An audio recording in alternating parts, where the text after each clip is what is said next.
Avoidants don't chase confidence, they chase relief. Avoidants are not scanning the room for the loudest presence, the most self-assured posture, or the person who performs independence like a badge. What they're actually attuned to is pressure, and more specifically, who removes it. Confidence doesn't impress them if it feels like a demand. Independence doesn't attract them if it comes with emotional noise. What lands quietly and deeply is relief, the felt sense that they can exist next to someone without being corrected, coached, pulled closer, or emotionally evaluated. Relief is rare for an avoidant, and rarity is what registers as value. They are not drawn to certainty when certainty feels like control. They've spent much of their emotional life being managed by expectations, by unspoken rules, by people who needed reassurance to feel secure. So when someone shows up calm, grounded, and internally regulated, it disarms them. Not because it's impressive, but because it's unfamiliar. A high-value presence doesn't ask, "Are you okay now?" every time the energy shifts. It doesn't monitor distance. It doesn't require emotional performance to stay connected. That absence of management creates space, and space is where avoidance finally breathes. To an avoidant, emotional pressure doesn't always look dramatic. Often it looks like just checking in, just wanting clarity, or just wanting to talk things through. But their nervous system reads all of it the same way as surveillance. High-value partners don't unknowingly activate that alarm. They don't try to secure closeness by tightening their grip. They allow connection to exist without constant proof. And that allowance feels like relief in a body that's used to bracing. This is why avoidants are often drawn to people who seem almost deceptively simple, not emotionally flat, but emotionally clean. Someone whose presence doesn't ask them to show up a certain way. Someone who isn't tracking their availability like a metric. Someone who doesn't turn intimacy into a test. High value in this context is not about how much you offer. It's about how little pressure you bring into the room. Your steadiness becomes the invitation. Relief also comes from predictability, without demand. The high-value partner is consistent, but not insistent, available, but not intrusive.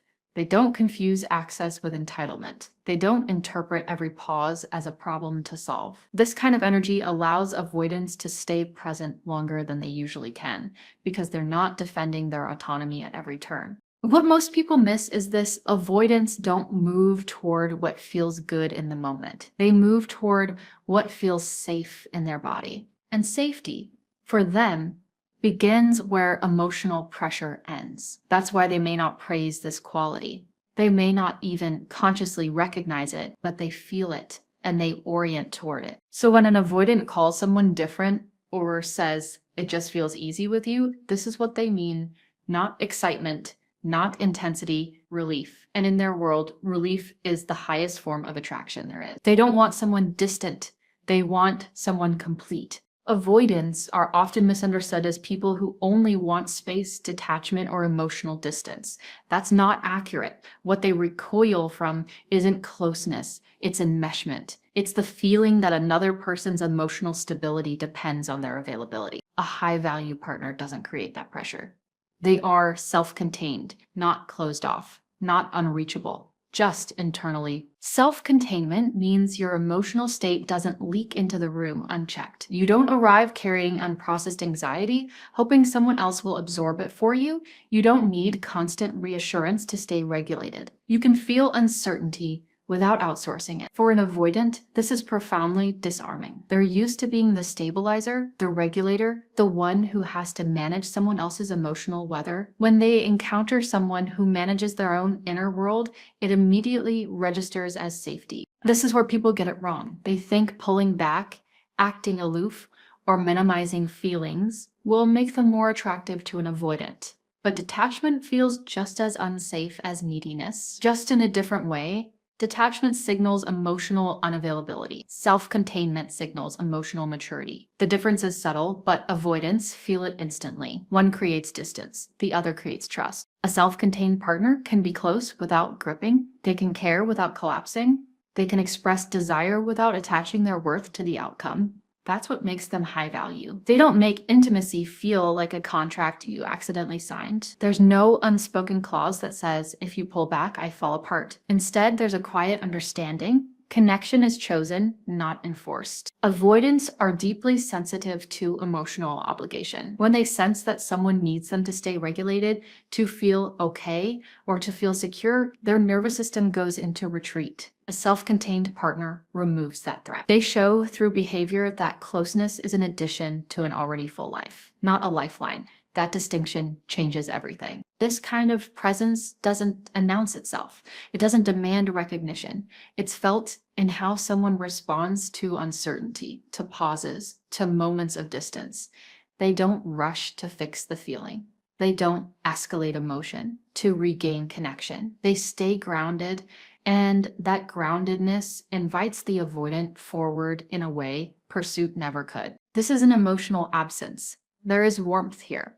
There is availability, there is care, but it's clean, it's owned, it doesn't spill over and ask to be carried. Emotional self-ownership tells the avoidant, you are welcome here, but you are not responsible for me. And for someone who has spent a lifetime equating closeness with burden, that message is magnetic. In the end, avoidants don't fall for distance, they fall for completeness.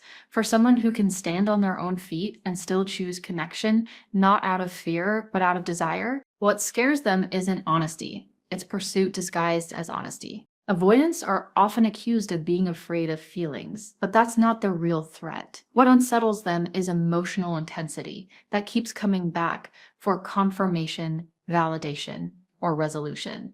They don't fear truth, they fear being cornered by it. Many people believe that if they just explain themselves more clearly, more vulnerably, or more thoroughly, the avoidant will finally feel safe enough to stay. But repetition doesn't create safety for an avoidant. It creates pressure. High-value partners understand this distinction. They know how to express emotion once, cleanly, calmly, and without attachment to the outcome. There's no emotional looping, no follow-up speeches, no subtle attempts to steer the other person into agreement. They don't revisit the same conversation under different emotional disguises. And because of that, their words carry weight.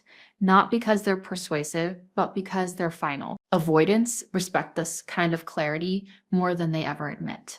When someone says, this is how I feel, this is what I want, and then stops, it signals emotional strength.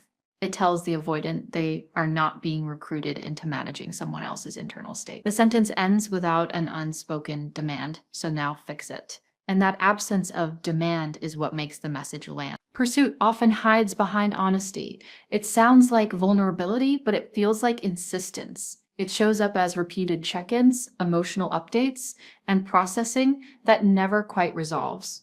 To the avoidant nervous system, this feels like being slowly backed into a corner. Even if the words are gentle, the pressure is cumulative. High-value energy doesn't do that. It trusts that truth once spoken doesn't need to be chased. The most powerful line an avoidant can hear is not a plea or a promise. It's restraint. It's someone who can name their desire without attaching their worth to whether it's reciprocated. You don't owe me alignment is not indifference. It's self-respect. It communicates, I want you, but I will not contort myself to keep you. That balance is rare, and rarity is what holds an avoidant's attention. This lack of pressure creates safety because it preserves autonomy. Avoidants attach when they don't feel trapped by someone else's needs, when they sense that disagreement won't escalate into emotional consequence, when they know they're free to choose, not coerced by someone else's vulnerability. Safety for them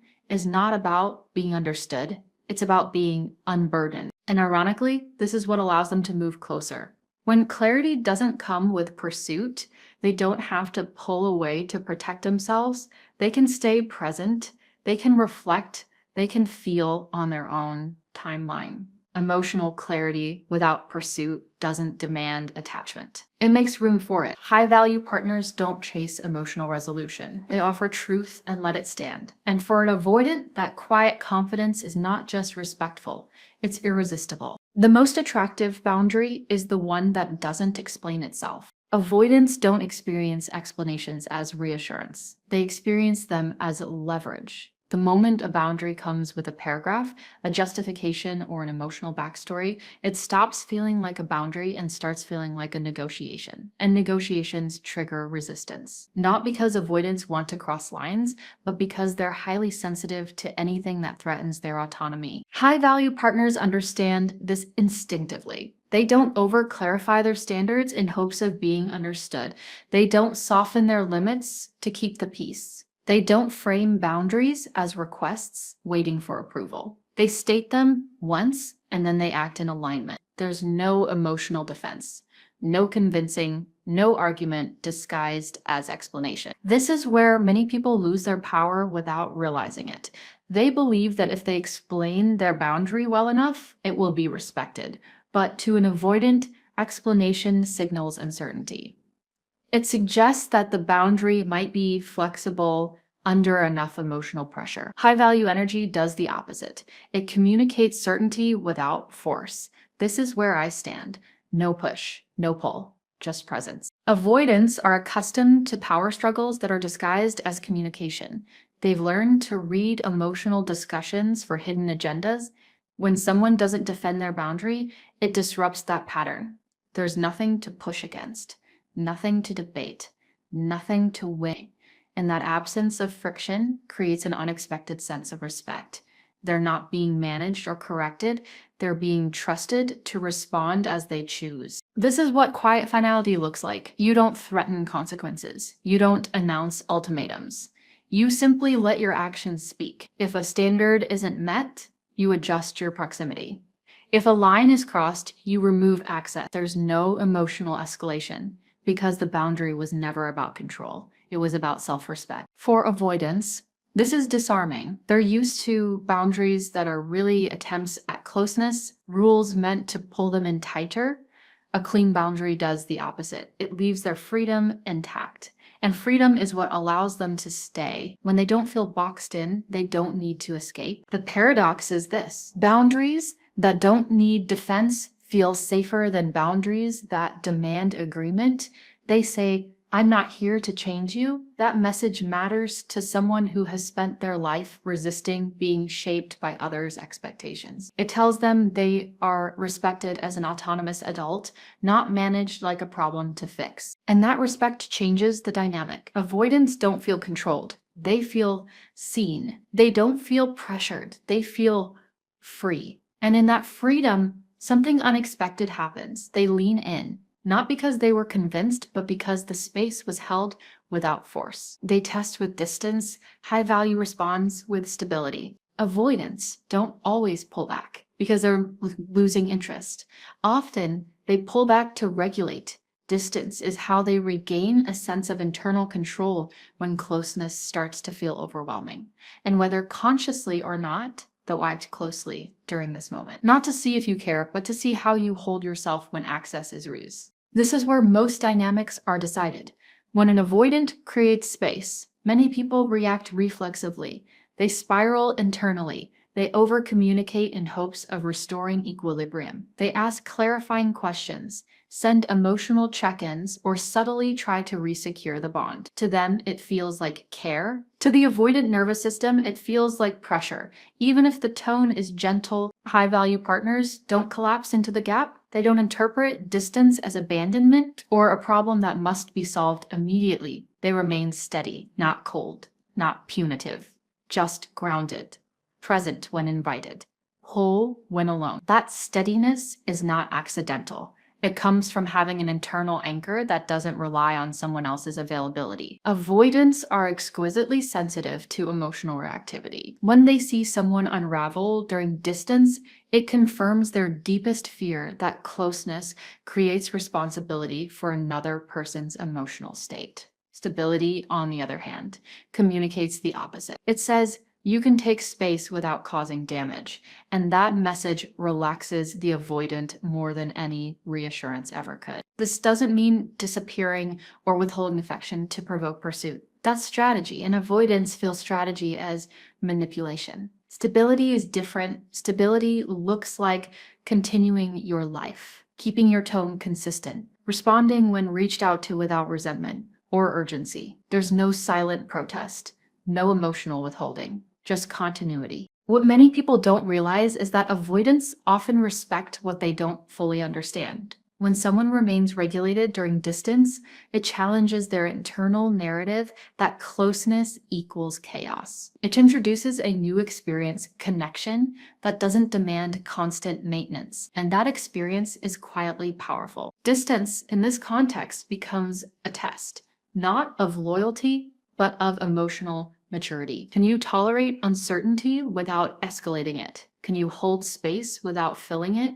Can you trust yourself even when access is reduced? High-value partners answer yes, not verbally, but behaviorally. And here's the paradox. Stability during distance is not read as indifference. Avoidance can tell the difference. Indifference feels flat, disconnected, and emotionally absent. Stability feels warm, consistent, and intact. One pushes them away. The other invites them back on their own terms. When an avoidant returns and finds the connection unchanged, not tighter, not looser, just steady, it leaves an impression. It tells them the bond doesn't require panic to survive. And for someone who has spent a lifetime managing emotional intensity, that kind of stability doesn't go unnoticed. Nothing lowers your value faster than making love feel like alone. Avoidants don't pull away because they don't care. They pull away because they sense obligation forming. The moment affection, effort, or presence starts to feel transactional, their nervous system registers danger. Love that comes with an elixir, even a subtle one, feels heavy. And heaviness is exactly what avoidants are trying to escape. Emotional debt doesn't always look obvious. It shows up in tone, in timing, in the way something is later referenced.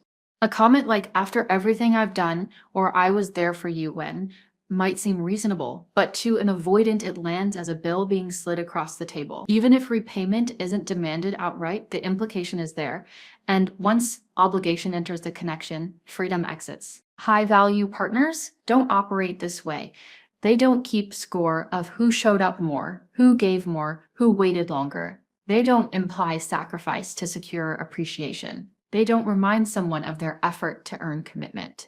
Their giving is clean. If they offer something, it's because they genuinely want to, not because they're investing for a future return. This is deeply regulating for an avoidant. When there's no emotional debt, there's no fear of disappointing someone by being human, no fear of being behind in the relationship. No pressure to repay care with availability. The connection remains breathable because it isn't weighted down by unspoken expectations. Many people unintentionally create debt by overgiving. They give more than feels sustainable, then wait for the other person to notice and reciprocate. Avoidants feel that imbalance instantly, and rather than stepping up, they often step back, not out of cruelty, but self-protection. High-value partners don't overextend. They match their giving to what feels aligned, not to what they hope will be earned. This doesn't mean withholding affection or playing hard to get. It means discernment. It means asking yourself, if this is never returned, would I still choose to give it? If the answer is no, it's not a gift. It's leverage, and avoidants sense leverage as control. When someone gives freely without tracking, something shifts. The avoidant no longer feels like they're accruing a silent obligation. They can receive without anxiety. They can enjoy closeness without calculating the future cost. And that relief opens the door to genuine attachment. Ironically, the absence of debt often invites reciprocity. When love doesn't feel like a loan, it becomes something they want to return, not something they feel forced to repay. High-value partners don't chase balance. They create freedom. And in that freedom, connection has room to grow without suffocating under the weight of obligation. Avoidants never forget the ones who leave without punishment. The most misunderstood power move in an avoidant dynamic is walking away without anger, not storming out, not issuing ultimatums, not delivering a final speech designed to finally be understood. Just leaving cleanly, calmly, with dignity intact. This is the moment that carries more weight than months of conversations ever could, because it breaks the pattern avoidants. Avoidants are accustomed to exits that come with emotional consequences. When people leave, they usually take something with them: blame, resentment, guilt, or a demand to be chased. Even silence is often weaponized. Those exits reinforce the avoidant's belief that closeness inevitably turns into emotional warfare. so they brace for impact long before it happens. A clean exit disorients them. The highest value move is not staying longer to prove loyalty. It's recognizing when alignment isn't there and responding without punishment. No ultimatums designed to force commitment. No emotional retaliation meant to finally make them feel something. No attempt to secure a place in their memory through intensity. Just self-respect in motion. This kind of departure does something profound. It removes the avoidance usual defense mechanisms. There's nothing to argue against, no accusation to deflect. No emotional chaos to justify withdrawal. The absence of attack creates space for awareness, and awareness is uncomfortable for avoidance because it requires self-reflection rather than escape. When you leave without anger, you don't confirm their fear that intimacy leads to emotional debt. You don't validate their narrative that people want too much from them. Instead, you present a new experience, someone who wanted connection, named it honestly, and chose themselves when it wasn't available. That combination is rare, and rarity is what lingers. Avoidance may not chase you in that moment. They may not even react outwardly, but internally, something shifts. Clean exits plant questions they can't easily dismiss. Why didn't this person fight? Why wasn't I punished? Why do I feel this now? Instead of relief. That delayed impact is what makes these exits unforgettable. This isn't about being remembered, it's about integrity. When you leave without anger, you demonstrate that your worth isn't contingent on being chosen. You don't try to control their growth or force a reckoning. You simply remove yourself from a dynamic that requires self-abandonment. And that quiet self-respect is what avoidants feel long after the connection ends. Avoidants confuse intensity with danger and safety with boredom. Avoidants often mistake chaos for chemistry and calm for disinterest. Intensity lights up their nervous system, but it also activates their fear. Emotional highs come with emotional costs. And avoidants learn early that excitement often precedes loss of control. So they oscillate, drawn to chemistry, then retreating from the vulnerability it creates. High-value partners don't bond through chaos. They don't confuse sparks with sustainability. They don't rely on push-pull dynamics, emotional volatility, or dramatic highs to create connection. Instead, they build something quieter and far more destabilizing to an avoidance defenses: consistency. Consistency doesn't spike adrenaline, it grounds. And grounding is exactly what allows avoidance to attach without feeling like they're losing themselves. This is where many connections fail. People try to keep avoidance engaged by amplifying intensity, being more intriguing, more emotionally expressive, more unpredictable. But intensity reinforces the avoidance belief that closeness equals danger. High-value partners do the opposite. They remain steady, predictable in presence, clear in intention, unmoved by emotional theatrics. Grounding feels unfamiliar to avoidance at first. It can even register as boredom because their nervous system is used to scanning for threat. But over time, something changes. The absence of chaos creates a new internal experience: safety without suffocation, connection without cost. And that's when real attachment becomes possible. High-value partners don't rush intimacy. They let trust accumulate naturally. They don't demand constant emotional engagement to feel secure.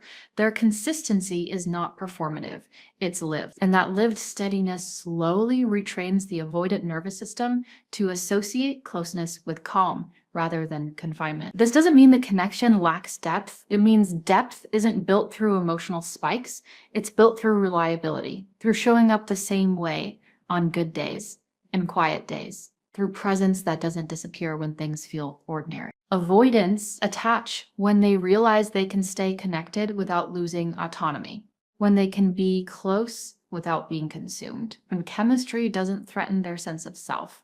Grounding provides that environment. It allows them to choose connection rather than react in intensity. In the end, high value in an avoidant dynamic isn't about being unforgettable through drama. It's about being irreplaceable through stability, leaving without anger, choosing connection over chaos, staying whole, whether chosen or not. Those are the experiences that bypass avoidance and quietly change what love feels like. They attach when they realize you didn't shrink to keep them. Avoidants may never articulate this out loud, but they feel it deeply. Respect forms when someone remains intact in their presence. Not performatively strong, not emotionally armored. Just avoidants are highly attuned to self-abandonment because they've spent much of their lives avoiding the cost of emotional enmeshment. When they sense someone reshaping themselves to maintain connection, it activates distrust rather than closeness. Contorting for connection looks subtle at first. It's saying yes when you mean maybe, being more available than feels natural, softening your needs to keep the peace, waiting longer than you should without naming what you want. None of this looks dramatic, but avoidants feel the internal imbalance immediately. And instead of feeling chosen, they feel responsible. Responsibility is where desire goes to die for an avoidant. High-value partners don't shrink to be palatable. They don't inflate their emotions to hold attention or minimize themselves to avoid conflict. There's no self-erasure, no over-availability disguised as flexibility, no emotional inflation designed to feel indispensable. They stay proportionate to themselves. Their wants don't get louder to be heard, and they don't disappear when unmet. This grounded presence is deeply unsettling to an avoidant's expectations. They are used to people bending, adjusting, trying. When someone doesn't, it interrupts the power dynamic. The avoidant realizes, often too late, that this person wasn't anchored by the connection. They were anchored by themselves, and that realization is what creates attachment, not anxiety. Avoidants respect people who don't chase them into closeness. When you remain intact during uncertainty, it communicates something powerful. I want you, but I don't need to become someone else to keep you. That message is not received as indifference. It's received as strength. And strength, when it isn't wielded against them, feels safe. This doesn't mean withholding affection or playing it cool. It means emotional congruence. You show up as you are, interested, present, honest, without negotiating your identity for reassurance. You don't abandon your routines, values, or sense of self to accommodate their inconsistency. And when alignment isn't there, you don't collapse. You adjust your proximity, not your worth. Avoidants attach when they see that someone didn't lose themselves in the dynamic, that the connection didn't cost the person their center. This realization often arrives after distance or loss, when they reflect on what felt different, what felt steady, what didn't demand, and what didn't disappear inside them. High value isn't who stays the longest, it's who stays whole. Avoidants don't fall for those who convince them with effort, patience, or emotional endurance. They don't attach because someone waited longer, loved harder, or explained better. They attach when they encounter someone who refuses to abandon themselves to be chosen. This truth is uncomfortable because it dismantles the idea that love is earned through sacrifice. In avoidant dynamics, sacrifice is often read as pressure. High value isn't persistence, it's presence without self-betrayal. It's the ability to offer connection without turning it into a referendum on your worth. Staying whole means you don't make someone else's readiness the center of your life. You don't pause your growth, your joy, or your direction in anticipation of being picked. You allow the connection to exist, but not at the expense of yourself. And that posture changes the entire dynamic. Avoidance may not feel safe with this immediately. In fact, it can trigger discomfort because someone who stays whole can't be controlled through distance, ambiguity, or delayed commitment. They don't chase clarity to soothe anxiety. They don't tolerate misalignment in the name of potential. Their stability isn't contingent on being chosen. And eventually, sometimes only in hindsight, avoidants recognize what that stability represented. Not pressure, not demand, but real safety. The kind of safety that doesn't ask them to perform or flee. The kind that exists whether they step forward or not. High-value people aren't unforgettable because they stayed through uncertainty. They're unforgettable because they didn't disappear inside it. They didn't shrink. They didn't harden. They didn't contort themselves into something more acceptable. They stayed whole. And for someone who equates closeness with loss of self, witnessing that wholeness quietly redefines what love can be.